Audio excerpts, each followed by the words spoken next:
So, for those who haven't seen the three of us running around like mad things this conference, my name is Suse Cairns. I'm an assistant professor at the George Washington University teaching the Museum Studies program there.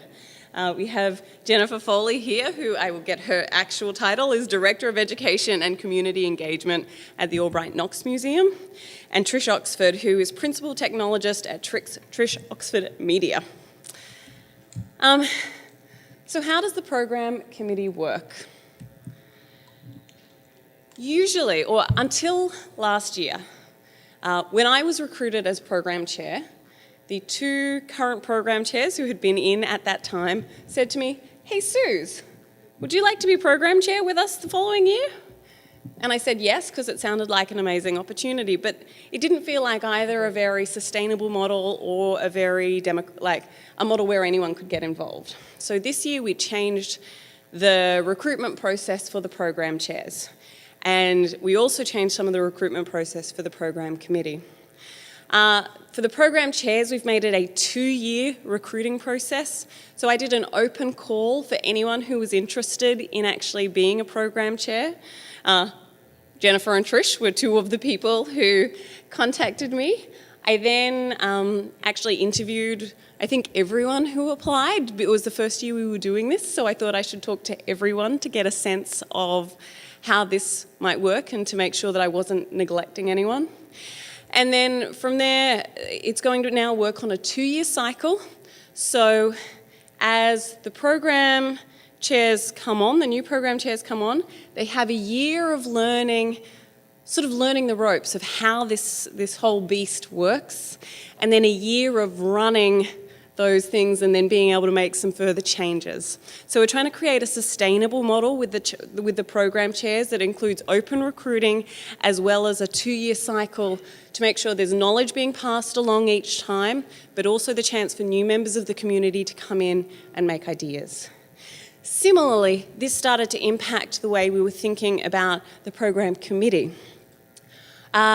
We wanted the program committee to have some people who'd been through the process before because they can help guide. We also wanted a much more open recruiting process. So a lot of those people who applied for the program chairs but didn't ended up on the program committee. We also did a slightly more open call for that, and we brought some people who'd been on the committee before.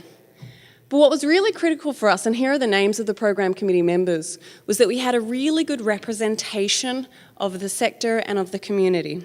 So we were explicitly seeking people from different sizes and types of institutions, people from different backgrounds. We wanted to make sure we had people who worked in different areas of the museum as well. And this becomes particularly critical once we get to the stage of assessing proposals. So, what does the program committee do? There's a couple of main roles that they do. The first one is helping decide the theme. The second one is helping narrow down not just what the theme is, but what we're looking for in particular. So not just the tagline of the theme, but what we're actually seeking within that theme. Then once we have actually sought proposals, the program committee goes away and they're the ones who assess all of the proposals. I'll go a little more into that process soon. But the program chairs are not actually involved in any way in the assessment of proposals. That all comes from the committee. It's why having that distribution of different people from around the sector was so critical, is we needed to be able to draw on different people's expertise. The other thing that our program committee in particular did, we built in that we really wanted to help ensure a diversity of participants and participation this year and help our commitment to diversity and to transparency. That's another thing that the program committee was tasked with helping us do. In terms of thinking about what diversity looks like in our space and our sector, it means many things. It means diversity of institution, it means diversity of voices, diversity of presenters.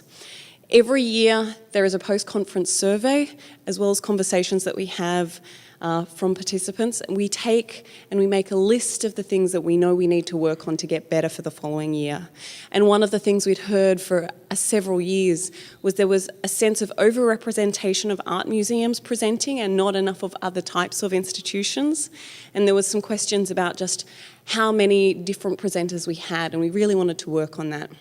The final thing the program committee does is, final things, it helps with the keynote speaker, and it helps with liaising with all of you and chairing sessions.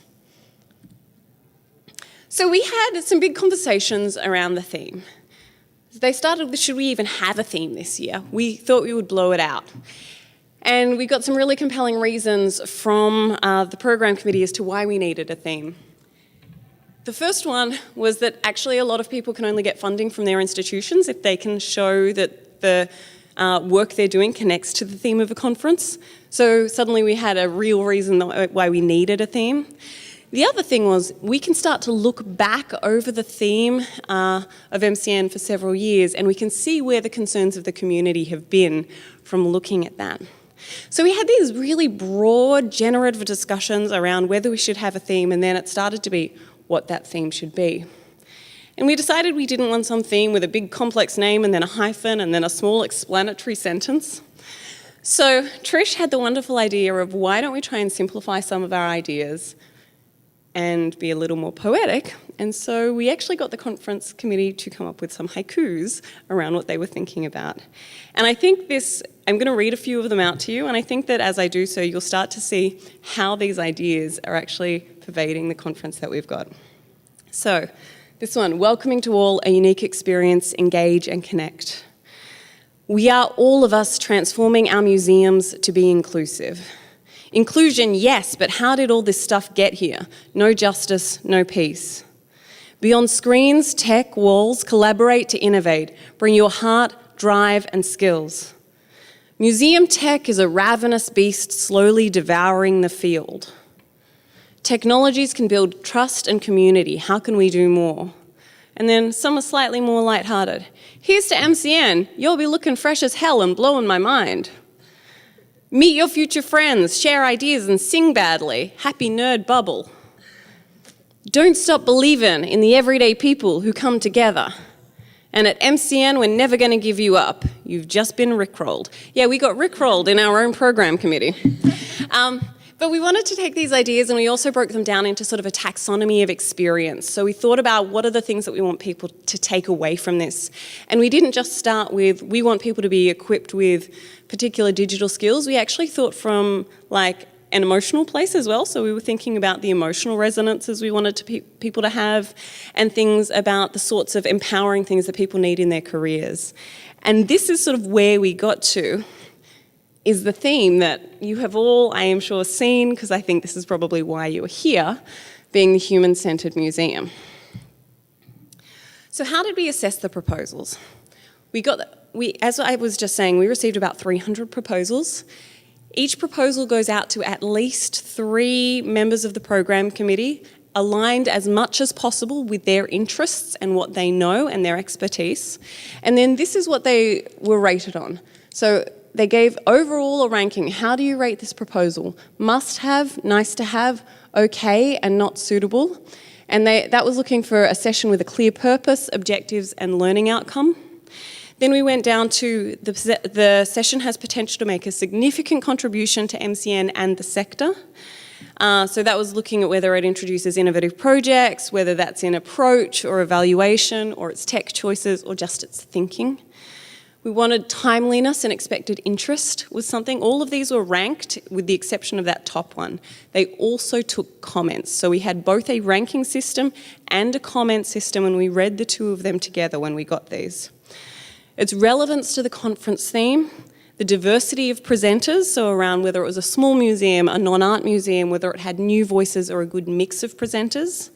And then we asked for 2 just general comments, whether there were any comments for the co-chairs, so we could say, hey, people are interested in this, but it really needs to work on some other things, and some comments for the proposer. So we wanted to make comments we wanted to have comments that we could take back to proposers to say, here are some things that the program committee is suggesting you could improve to make this a stronger paper. So this was actually the process that we went to. So once we had all of this feedback, that took about 2 weeks of going out. Each committee member looked at about 30 papers. Once we had all of these, the three of us got in a hotel room for a weekend, and we started by writing out the name of every single proposal on post-it notes, as well as their just general ranking, and the tags each person had put along with their rankings, so we could see how people were categorising their own work. And we started to see there were some clear ones that had really high rankings. They were easy. There were some clear ones that had really low rankings. They were easy.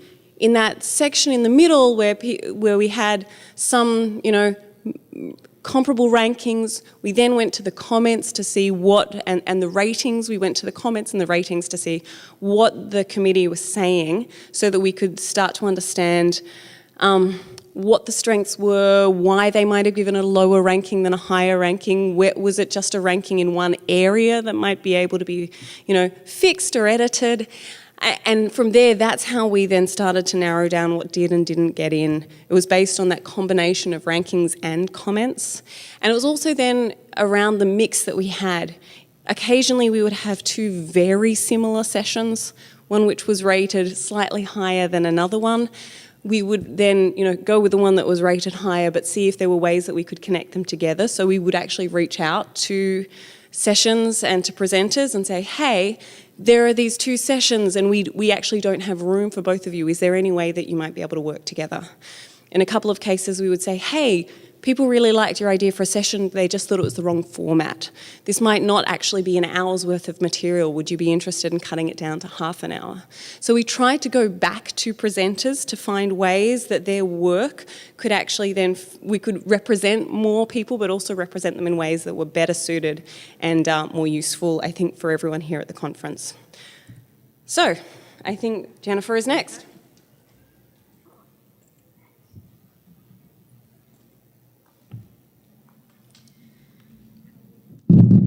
Sorry about that. So we wanted to just talk a little bit about when you're submitting a proposal. There are a number of things that kind of stand out when the proposals come in. I think one of the things that we noticed with, particularly this year with the theme that we had, was that clear connection to the theme was something that was pointed to by many of the reviewers when they were reading the proposals. They did note when it connected to the theme. The diversity of presenters on the panels. So this goes back to one of the things that Suse was saying about how some of the feedback that we've had in previous years has been that the conference in general has been very art museum heavy. And so when thinking about putting a panel together, if you are talking about a topic that is something that goes across types of museums, you want to put a panel together, trying to find panelists who come from different types of museums is something that is a real highlight for a submission. So rather than having, say, 5 people from art museums, see if you can get, somebody from an art museum, somebody from an aquarium, somebody from an historic house, and to really be talking about the same topic, because it helps people to really think about how that can apply to them, the potential audience. It really helps them to frame how what's being talked about can be applied to their own institutions. Really thinking about, is the topic that you're bringing up something that is current? Is this something that is being discussed in the field right now? Is it timely? And that is both in terms of whether or not this is something that's being discussed in the field, but also, are you talking about a project that is a recent project? And trying to kind of have it be connected to whatever stage of the project it's in. So is it timely in that it's, first of all, not 3 years old, but also if you are in the early stages, is what you're talking about when you frame how you're discussing it about the kind of ramp up to a project. Or, what if you're in the sort of post part, are you talking about the evaluation piece? So really connecting it to the timeliness within your project, but also, is it novel? Is this something, and you can always see what was in previous conferences. So if you're thinking about a topic that you'd like to cover, go back and look at what sessions were in last year's or the year before, and see whether or not there have been panels that are covering the topic. And it doesn't mean don't ever submit anything that has been submitted before, but it means think about, are you submitting something that is talking about that topic in a different way, from a different perspective? So kind of going back and looking a little bit into the past to see whether or not you're bringing something that is really going to be kind of a new voice to the table.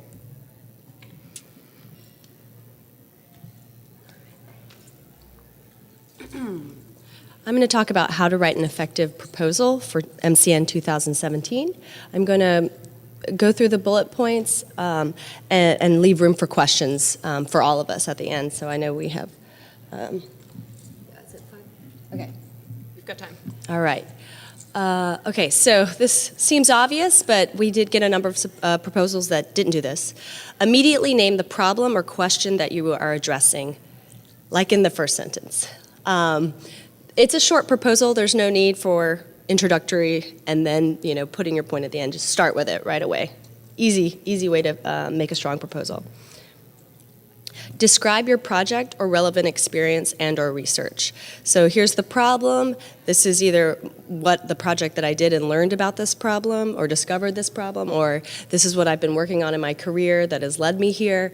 Just contextualize why you are bringing up this problem in your proposal and why you would be a good authority or just someone interested in it. State the anticipated learning outcomes or knowledge your audience will gain.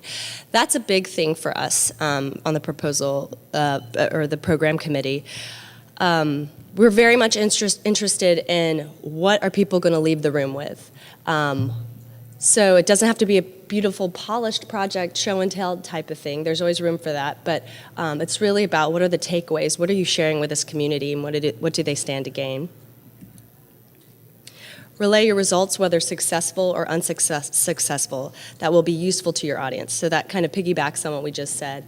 We're interested in conversations here, tinkering, figuring out what's working, what's not working, and being transparent and open with each other and sharing with our community.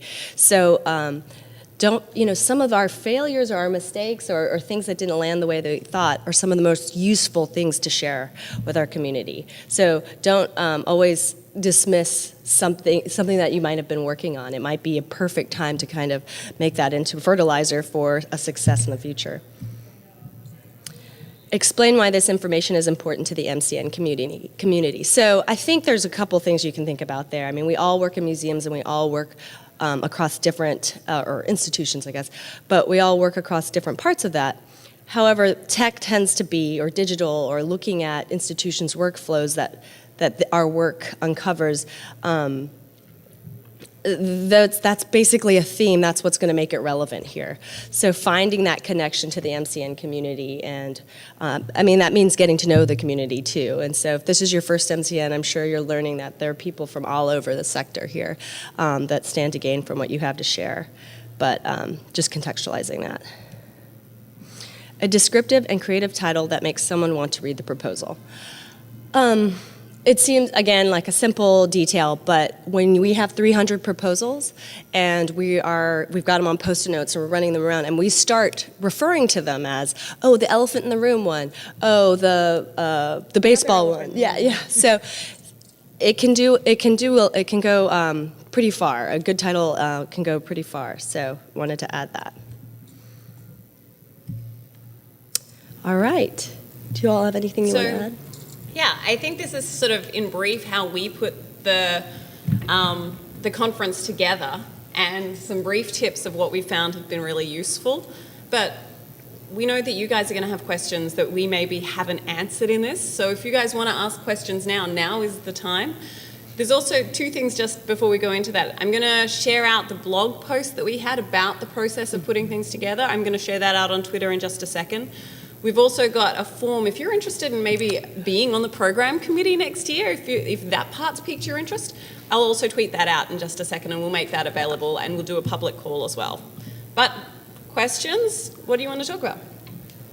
My question will be, so we've learned a lot of what attracts you, and maybe it's kind of obvious, but the gray area that's not attractive. But can you talk a little bit about red flags of things that you're not going to talk about? Like, so it's immediately dismissed. I don't think there is anything in terms of topic that is immediately dismissed.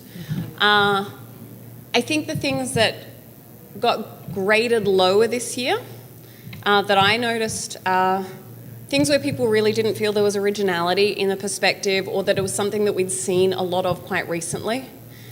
Things that were just poorly written. I cannot tell you how much of a difference the difference between someone who actually is really clear about the outcomes of the proposal versus someone who you can't quite see what the point they're trying to get across is. Sometimes also there were some really well thought out proposals that were very detailed, and then we had some that were just very broad overviews, and that often stood out as being a negative because the program committee members would come back and say, I can't quite get to, like, the ideas sound good, but they haven't given me enough to hold on to. So I think a lot of the things that stood out were not about the specific ideas, unless they just happened to be ideas that had been around for a while or this didn't seem to be a new take on them. But they were more around just how general or how brief they were, or just if it wasn't clear what the session was actually going to give to attendees, that definitely seemed to pull people down. I think, thinking kind of continuing on from one of the things that Suse just said, I think one suggestion that I would make is that when you're doing the proposal, have somebody who knows nothing about your project or very little about your project read it and say, what do you think this is describing? Because I do think some of the ones that really came in with like lower ratings, there were ones where we were literally like, I'm not entirely sure what this project is, or I don't know what's going to happen in this session. I think the other thing, I mean, you have to think of it as like this is a pitch. You're trying to sort of sell it, not just to the program committee, but like if it gets into the program, you're trying to sell it to people that are going to come and listen to it. Mm-hmm. And if they look at it and they're like, I don't know what this is, then they're not going to attend it either. I think the other thing that I think came out a bit when we were looking at them and when the program committee was looking at them was sometimes there were mismatches between what was being described in the proposal and like the type of session. That's not necessarily a fatal flaw because there are times when we went back to people and said, this sounds more like it's a case study. But I think it is helpful because to really think about what that proposal type is and where it really fits, because then we're not trying to figure out like, because there are different time lengths for these things. So when we're literally doing the kind of Tetris game of figuring out how to fit things in, if there's something that's going to fit in a better thing, what you don't want is for us to be like, this got rated like this and we can't find the right time slot if it ends up being one that would have been better in a different time slot. And one tiny little thing that is totally just about how you fill out the form. We do rank proposals with a diversity of voices higher, but sometimes people would put those diverse voices, they either wouldn't name them or they would put them just in the body text of their proposal, as opposed to we had a thing saying, who will your co-presenters be? Because we're reading so many of these, it becomes so much easier to pull out that information if it's actually correctly put in the field that is asking for it, as opposed to the body text. And that's something that, it's just a way of filling out the form, but I cannot tell you how many people didn't do it correctly. So if we're asking for specific things in specific spots, it will help you to do it that way rather than to do it into the body text. We also are limiting what that text box holds in terms of how many words it holds. So if you're putting all of your names and titles of your co-presenters there, you're actually losing words that you could be using to make your argument. Yeah. Yeah. I have a question about, when you were talking to Suse originally, you said something about reading their papers, and what occurred to me as I was thinking, half or less than half of the sessions that I've been to were more formal presentations with papers and research. And this is my first time here. And at least one of the sessions, I wouldn't say that it's bad, but a slight criticism, what occurred was much more informal and quite different from my expectation walking into the session. And that doesn't mean to remove it, but somehow encouraging the people that have been selected to honor what they said that they do. And that would be helpful. And how, that was a comment, but my question is, what about trying to distinguish more between the more formal presentations, papers, research, academic voice, versus the ones that are more dialogue and which have opportunities? I went to one or two, which during the hour session, there were breakouts and we were talking to 2 or 3 people. Those are great too, but it's quite different, and my experience is quite different. So one of the things when you actually look at the different session types that we have, and they might be different session types next year. I mean, they probably won't be wildly different, but they might be. The professional session, which is the hour-long block, we actually give people complete leeway to organise that how they want to. And that's actually explicit within that. So if people want to go away and have loose dialogues, we are definitely hoping that people's ideas match what they present, but we have very little control over that. So the professional forums are actually explicitly, you have a chance to control this to be what you want this session to be. The presentations, which are the 20 minutes, then 10 minutes of Q&A, they're much more expected to be, this is a formal presentation, usually about a project or a couple of things that resonate, as opposed to this is a broad discussion. But again, once we've given someone the slot, it's very hard for us to control what it becomes. Right behind you, there was a question as well. Regarding MCN, like SIGs are important, right? Yes. And I am in imaging. I don't understand social media. Yes. And so if I'm reading a paper, I'm not going to know exactly what's important. So what's in place to help the committee understand? Totally. Yeah. There's a couple of things that we have. One is just trying for that broad representation initially. So we tried to make sure we had people with DAMS backgrounds and with imaging backgrounds. We had some publishers, we had some social media people, we had some educators. But the other thing was, we actually there was a little tick box in the proposal stage saying, have you developed this with a SIG? Now that didn't work as well as we wanted, because it turns out a lot of people said yes when they actually hadn't developed with a SIG, and we did not anticipate that.